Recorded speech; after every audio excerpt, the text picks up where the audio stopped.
Oi, tudo bom? Já fizeram o círculo cromático de vocês? Se vocês ainda não fizeram, então já vão providenciando, porque na próxima aula a gente vai começar a ver as harmonias de cor. Mas antes de seguirmos para as harmonias, eu preciso falar para vocês a respeito das propriedades da cor. São termos que nós vamos usar muito a partir de agora, então eu preciso falar a respeito delas para vocês, que são matiz, intensidade, temperatura e valor. Vamos seguir então? Para ajudar a explicar para vocês sobre as propriedades da cor, eu fiz aqui um círculo cromático com tubos de tinta. Pode ser que vocês aí não estejam vendo exatamente as mesmas cores que eu, porque sempre pode dar alguma alteração na gravação. Bom, mas vamos à primeira propriedade que nós vamos ver, que é o matiz. O que é matiz? Nada mais é do que uma das 12 famílias do círculo cromático, independente dela ser clara ou escura, opaca ou brilhante. É a cor em si. Então, vamos pegar aqui um exemplo. Vamos pegar essa cor aqui. Qual é a família dela? Aonde ela se encaixa? Bom, vermelho a gente sabe que não é nenhuma daquelas ali. Então, provavelmente uma dessas duas.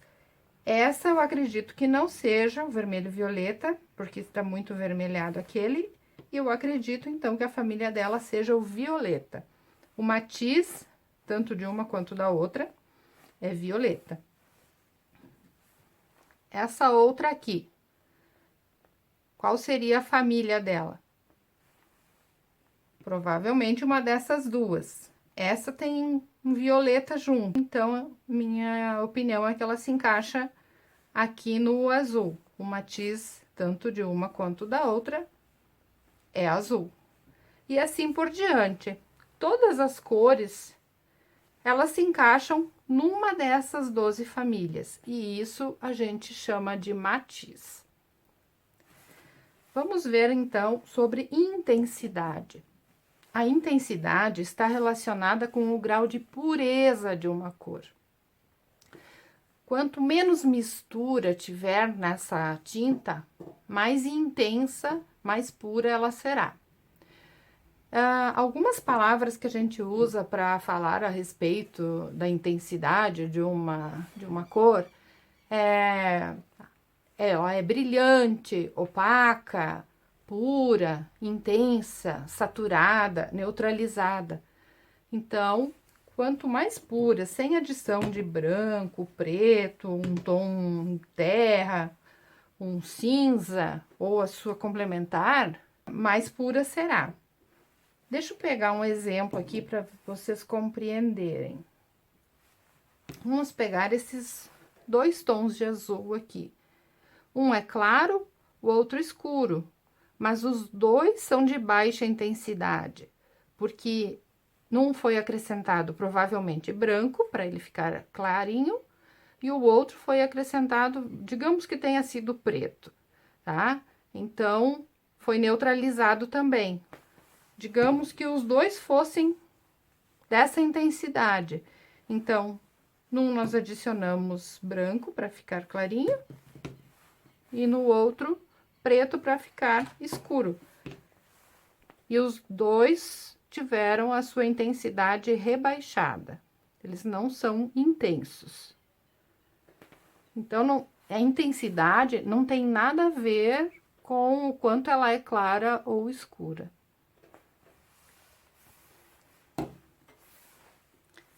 Vamos colocar de volta aqui. Temperatura. Quando nós encontramos um círculo cromático, é bem comum ele ter uma divisória. Deixa eu ver, acredito que esse aqui também tenha. Aqui esse está, ó, com uma seta, cores frias, cores quentes. Então, vamos colocar aqui nesse círculo cromático improvisado aqui, a nossa linha divisória. Então, é considerado meio círculo cromático frio e a outra metade quente. Só que a temperatura de uma cor numa pintura, ela é relativa. O que que isso quer dizer? A temperatura dela vai variar conforme a sua cor vizinha. Então, vamos pegar aqui como exemplo. Vamos pegar essa cor aqui. Em relação ao amarelo, ela é fria, porque já tem azul na sua composição que está esfriando essa cor. Agora, essa mesma cor, em relação a essa outra vizinha dela, ela é quente, porque tem amarelo na sua composição. Então, isso vai variar. Ela pode ser quente ou fria, dependendo da sua vizinha. É muito importante a gente compreender essa questão de temperatura, porque as cores quentes, elas dão a impressão que aproximam. Um objeto pintado com uma cor quente dá a impressão que está mais próximo do observador. E enquanto as frias é o inverso, elas dão a impressão que aquele objeto está mais distante. Então, num still life, por exemplo, numa paisagem, é muito importante a gente ter essa compreensão de temperatura da cor, porque isso vai nos ajudar a dar mais dimensão para nossa pintura, de aproximar o que a gente quer que fique mais próximo e de afastar outras coisas. Uma coisa que ajuda a gente fixar essa questão de temperatura é que no círculo cromático sempre vai ter uma clara e uma escura como complementar. Nós já vamos adiantar aqui um pouco a respeito da aula seguinte, mas cores complementares são sempre as que são contrárias no círculo cromático. Então, vamos ver aqui, ó. O amarelo, violeta, são cores complementares. Uma quente, a outra fria. Vermelho e verde, uma quente, outra fria. Laranja e azul, uma quente, outra fria. Vamos ver, então, a respeito do valor. O que é o valor de uma cor? É o quanto essa cor é clara ou escura. Aqui nós temos uma escala de valores que nós vemos muito no mundo da pintura, uma escala simples, não é muito grande, mas já ajuda para compreender. Então, uma escala de valores sempre vai do branco ao preto, ou, enfim, do preto ao branco, e todas essas variações que a gente consegue. Uma analogia que eu sempre faço, que eu acredito que ajuda a fixar, é que você pode imaginar essa escala de valores como se fosse uma escada. Vamos supor que você está aqui embaixo, num porão escuro, que não entra absolutamente nada de luz. Então, você está no escuro total, ausência total de luz. Conforme você vai subindo a escada, a cada degrau vai clareando um pouquinho, até você chegar no piso superior que está repleto de luz. E isso não é só para tons de cinza. Todas as cores nós podemos conseguir essa escala de valores. Um exemplo aqui. Quando nós vamos comprar tintas numa loja, sempre nos apresentam esses catálogos. E o que é isso, senão uma escala de valores das diversas possibilidades de cor que a gente pode pedir.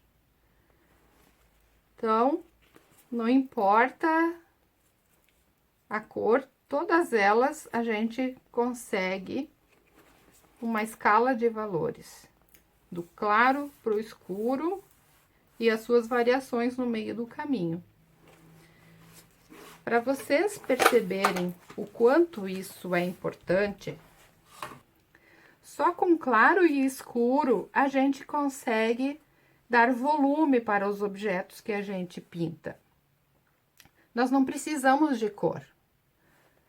Um círculo, se não tiver valores, ele será simplesmente um círculo, não podemos representar uma esfera. E com valores a gente consegue dar volume, dar a impressão que é uma esfera. Um triângulo vira um cone. Um quadrado vira um cubo e assim por diante.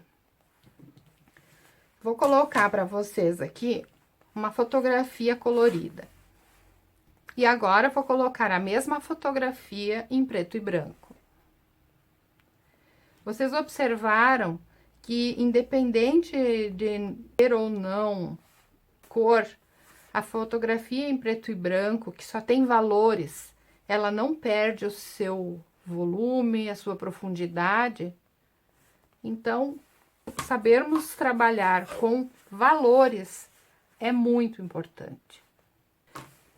E isso nós vamos conseguir trabalhando com luz e sombra. Para nós conseguirmos dar um volume razoável em qualquer objeto que a gente for pintar, nós precisamos de pelo menos 3 valores: um claro, um médio e um escuro. Então, isso é o mínimo que a gente precisa para dar volume para alguma coisa. Mas quanto mais valores a gente adicionar, mais realista a nossa pintura vai ficar. Vocês não acham legal isso? Então, aguardo vocês na próxima aula. Até mais!